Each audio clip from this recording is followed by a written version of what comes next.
Hello നമസ്കാരം. ഞാൻ ഇന്നിപ്പോൾ ഉണ്ടാക്കാൻ പോകുന്നത് ഇൻസ്റ്റൻ്റായിട്ട് പെട്ടെന്ന് ഒരു മുട്ടക്കറി എങ്ങനെ വയ്ക്കാമെന്ന് വിചാരിക്കാം. വയ്ക്കാം. നമുക്കിപ്പോൾ ആരെങ്കിലും ഗസ്റ്റോ ഒക്കെ വരുവാണെങ്കിൽ നമുക്ക് ഒരു 5 മിനിറ്റ് 10 മിനിറ്റ് കൊണ്ട് നമുക്ക് എങ്ങനെ ഒരു മുട്ടക്കറി ഉണ്ടാക്കാൻ നോക്കാം. അപ്പം ഞാൻ അതിന് വേണ്ടിയിട്ട് ഇവിടെ മുട്ട എടുത്തിട്ടുണ്ട്. അപ്പം നമുക്കിനി ഇതൊന്ന് നന്നായിട്ടൊന്ന് വാഷ് ചെയ്തെടുക്കണം. ഇത് ഫ്രിഡ്ജിൽ നിന്ന് എടുത്ത മുട്ട, അതുകൊണ്ട് ഞാനൊരു 5 മിനിറ്റ് നേരം വെള്ളത്തിലെടുത്ത് വെച്ചാണ്. മുട്ട പുഴുങ്ങുമ്പോൾ എപ്പോഴും റൂം ടെമ്പറേച്ചറിൽ ആക്കിയിട്ടാണ് പുഴുങ്ങാവുള്ളൂ. ഇത് പൊട്ടിപ്പോവും. അതിന് വേണ്ടി ഞാൻ കുറച്ച് ഉപ്പിടുന്നുണ്ട്. ഒരു 1/2 സ്പൂൺ ഉപ്പിട്ടു. പിന്നെ ഞാനൊരു പിഞ്ച് ബേക്കിംഗ് സോഡ ഇടുന്നുണ്ട് കേട്ടോ. ബേക്കിംഗ് സോഡ ഇടുന്നത് എന്തിനാണെന്ന് വെച്ചാൽ ബേക്കിംഗ് സോഡ ഇട്ട് കഴിഞ്ഞാൽ മുട്ടക്കകത്തുള്ള വേസ്റ്റോ ഇതൊക്കെ പൊക്കോളും. അതിന് വേണ്ടിയിട്ട് നല്ല നീറ്റായിട്ട് ക്ലീനായിട്ട് നല്ല ഹെൽത്തി ആയിട്ട് കഴുകിയെടുക്കാൻ പറ്റും. അതിന് വേണ്ടിയിട്ടാട്ടോ. ഇത് ഇനി നമുക്കിതൊരു തുണിയോ ഒരു ടിഷ്യൂ പേപ്പറോ എന്തെങ്കിലും ഉപയോഗിച്ച് നമുക്ക്, അല്ലെങ്കിൽ സ്ക്രബ്ബർ ഉപയോഗിച്ച് നമുക്ക് ഇതൊന്ന് നന്നായിട്ടൊന്ന് കഴുകിയെടുക്കാം കേട്ടോ. മുട്ട എപ്പോഴും ഇങ്ങനെയാണ് നന്നായിട്ട് കഴുകിയിട്ടേ ഉപയോഗിക്കാവുള്ളൂ. അല്ലെങ്കിൽ അതിനകത്ത് ഇങ്ങനെ വേസ്റ്റൊക്കെ ഉണ്ടാവും. അപ്പോൾ അത് പുഴുങ്ങുമ്പോൾ മുട്ടയുടെ ഉള്ളിലേക്ക് പോകാനും സാധ്യതയുണ്ട്. അപ്പോൾ അതുകൊണ്ട്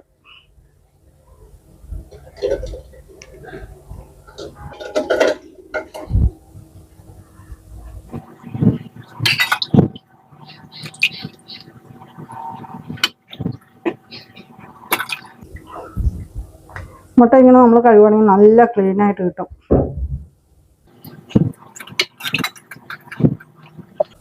ഇപ്പോൾ നമ്മുടെ വീട്ടിൽ ആരെങ്കിലും ഗസ്റ്റ് വരുമോ ഒക്കെ ചെയ്യുകയാണെങ്കിൽ പെട്ടെന്ന് കറിയൊന്നും ഇല്ലെങ്കിൽ നമുക്കൊരു കറി ഉണ്ടാക്കാം. ഇപ്പോൾ നമ്മൾ മുട്ട ഓംലെറ്റൊക്കെ ഉണ്ടാക്കി കൊടുക്കണേക്കാളും നന്നായിട്ട് ടേസ്റ്റി ആയിട്ട് കൊടുക്കാനും പറ്റും. അപ്പോൾ ഇനി ഇത് ഒന്നുകൂടെ കഴുകുന്നുണ്ട്. കുറച്ച് വെള്ളം ഒഴിച്ചിട്ട് കുട്ടികൾക്കൊക്കെ മുട്ട കൊടുക്കാനൊക്കെ ആകുമ്പോൾ കൊടുക്കാനൊക്കെ പുഴുങ്ങുമ്പോൾ ഇങ്ങനെയൊക്കെ പുഴുങ്ങിയാൽ നല്ല കേട്ടോ.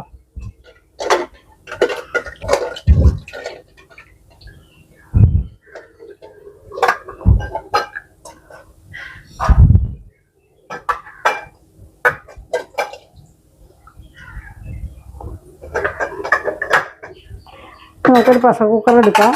പ്രഷർ കുക്കറിലേക്ക് മുട്ട ഇടാം.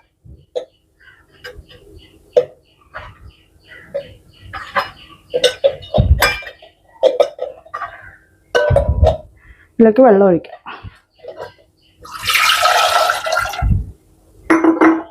ഇതിലേക്ക് നമ്മൾ അല്പം ഉപ്പിടുന്നുണ്ട് കേട്ടോ.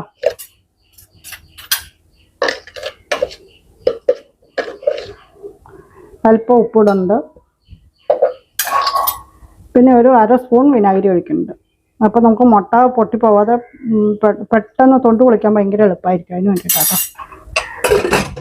ഇനി നമുക്കിത് അടുപ്പത്ത് വയ്ക്കാം. ഒരു വിസിൽ മതി കേട്ടോ. ഒരു വിസിൽ വരുമ്പോൾ ഒറ്റ വിസിൽ മതി. ഒറ്റ വിസിൽ വരുമ്പോൾ ഇത് വെന്തിട്ടുണ്ടാവും കേട്ടോ. അപ്പോൾ നമുക്ക് ആ മുട്ട വേകുമ്പോഴത്തേക്ക് നമുക്ക് അതിനുള്ള മസാലയൊക്കെ റെഡിയാക്കാം കേട്ടോ.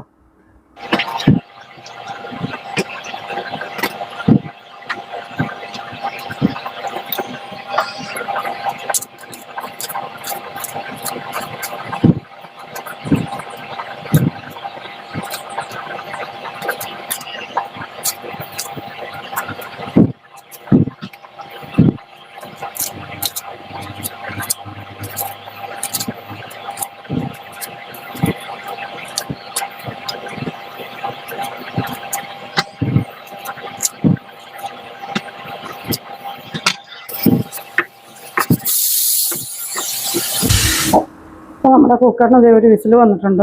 നമുക്ക് സ്റ്റൗ ഓഫ് ആക്കാം കേട്ടോ. ഇത് നമുക്ക് ഒന്നുകൂടെ കഴുകിയെടുക്കാം.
പിന്നെ കുറച്ച് ജീരകം.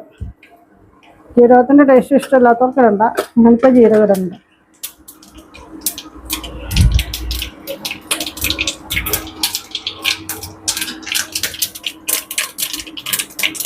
വെളുത്തുള്ളി,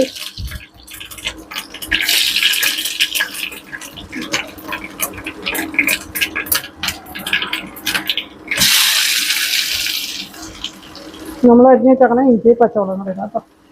ഇഞ്ചി പച്ചമുളക് ഉള്ളി സവാള ഇടാം.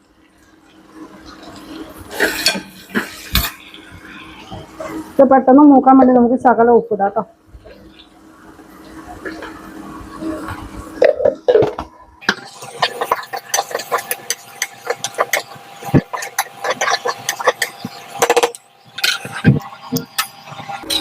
ഉള്ളി മൂക്കുമ്പോഴത്തേക്കും നമുക്ക് ടൊമാറ്റോ ഒന്ന് കട്ട് ചെയ്യാം.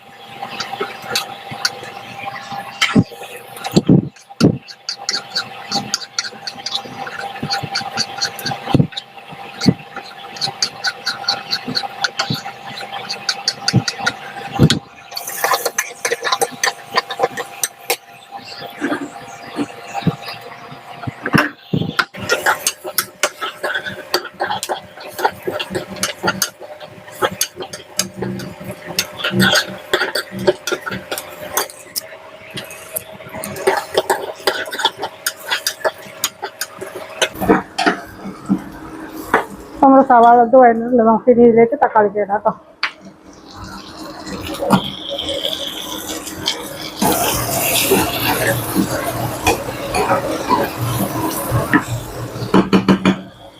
ഇനി ഇതിലേക്ക് നമുക്ക് മസാലയൊക്കെ ഇടാം.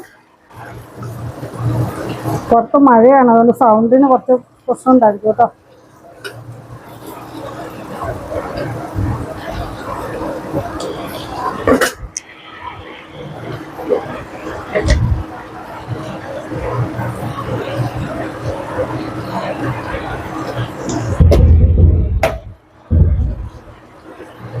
പെപ്പർ പൗഡർ,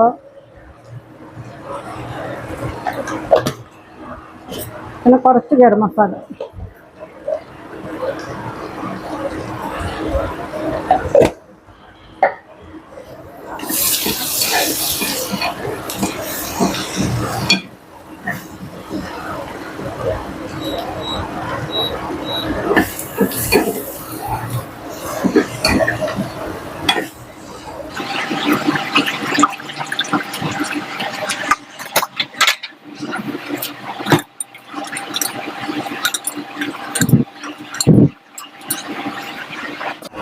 നമുക്ക് മുട്ട ഒന്ന് കൊണ്ടുകളയാം.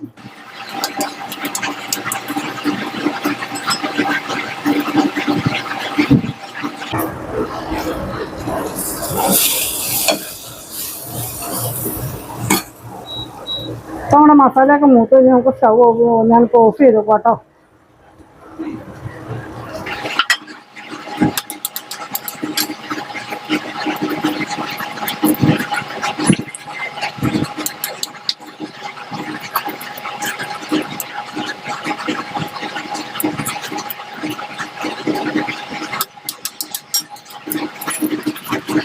നമ്മൾ ഉപ്പും വിനാഗിരി ഒഴിച്ച് മുട്ട പുഴുങ്ങിയപ്പോൾ ഉപ്പും വിനാഗിരി ഇട്ട കാരണം നമുക്ക് പെട്ടെന്ന് തൊണ്ട് പൊളിക്കാൻ പറ്റും. അല്ലെങ്കിൽ മുട്ടയുടെ തൊണ്ട് പൊളിക്കുമ്പോൾ കണ്ടായിട്ടുണ്ട്, സിമ്പിളായിട്ട് തൊണ്ട് വേണം പൊളിക്കാൻ. നമുക്ക് ഈ മസാലയെല്ലാം കൂടെ നമുക്ക് പ്രഷർ കുക്കറിലേക്ക് മാറ്റാം.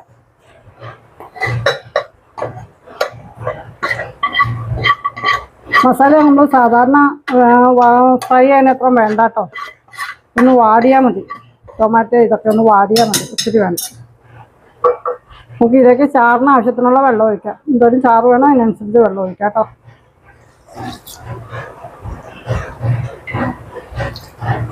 മുട്ടയ്ക്ക് ചാറ് കൂടുതൽ വേണ്ടവർക്ക് കൂടുതൽ വെള്ളം ഒഴിക്കാം.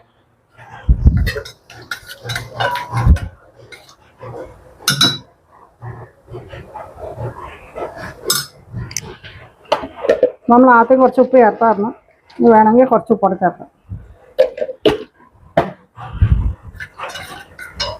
ടൊമാറ്റോ ഒക്കെ അങ്ങ് ഒത്തിരി വഴറ്റി അങ്ങനത്തെ ഒന്നും ആക്കണ്ട. ടൊമാറ്റോ ഒക്കെ ഒന്ന് പയ്യെ വാടിയാൽ മതി. ബാക്കി നമ്മൾ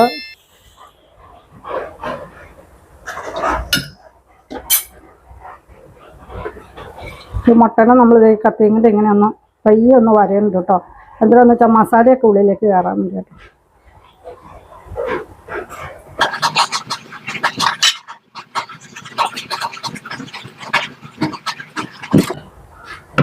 കണ്ടോ?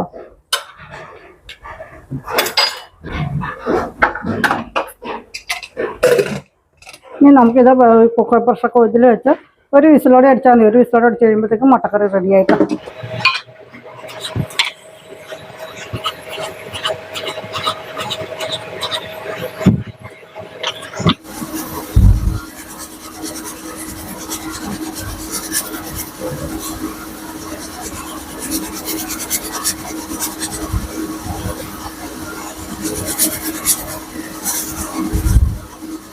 നമുക്ക് സ്റ്റൗ ഓഫാക്കാം.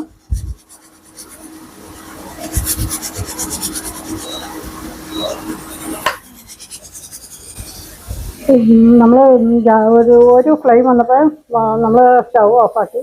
അത് ഫുൾ ഫ്ലെയിമിലാട്ടോ വെക്കണ്ട. ഫുൾ ഫ്ലെയിമിൽ ഒരു ഫ്ലെയിം വരുമ്പോൾ ഓഫാക്കാം കേട്ടോ. അത്ര വെന്താൽ മതി. അല്ലെങ്കിൽ ഒത്തിരി വെന്ത്.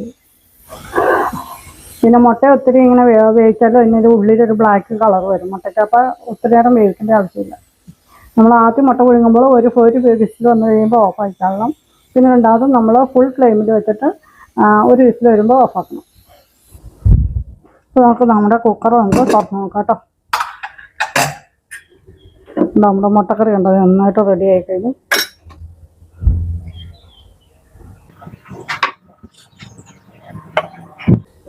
നമുക്കിതൊരു പാത്രത്തിലേക്ക് മാറ്റാം.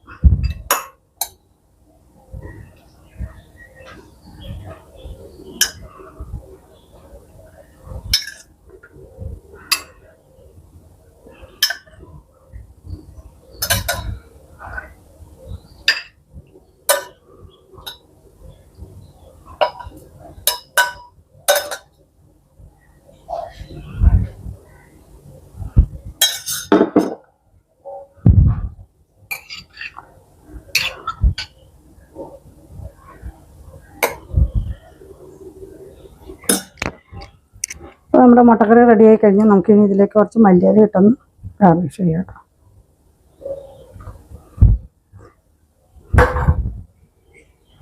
റെഡി ആയി കഴിഞ്ഞാൽ എല്ലാവരും ഉണ്ടാക്കി നോക്കണം കേട്ടോ. ഭയങ്കര ഒരു 10 മിനിറ്റിനകത്ത് കാര്യമുള്ളൂ. നമ്മുടെ വീട്ടിലൊക്കെ ഗസ്റ്റ് വന്ന് അവരൊക്കെ ആയിട്ട് വർത്തമാനം പറഞ്ഞിരിക്കുമ്പോഴത്തേക്ക് ഒരു മുട്ടക്കറി റെഡിയായി. ചോറിനും അതിൻ്റെ കൂടെ ചപ്പാത്തിയുടെ കൂടെ പെട്ടെന്ന് എന്തിൻ്റെ കൂടെ ഉണ്ടാക്കി കൊടുക്കാൻ പറ്റും. നമ്മളൊരു മുട്ട ഓംലെറ്റ് ഉണ്ടാക്കുന്ന സമയം മതി ഒരു മുട്ടക്കറി ഉണ്ടാക്കാനായിട്ട്. Thank you.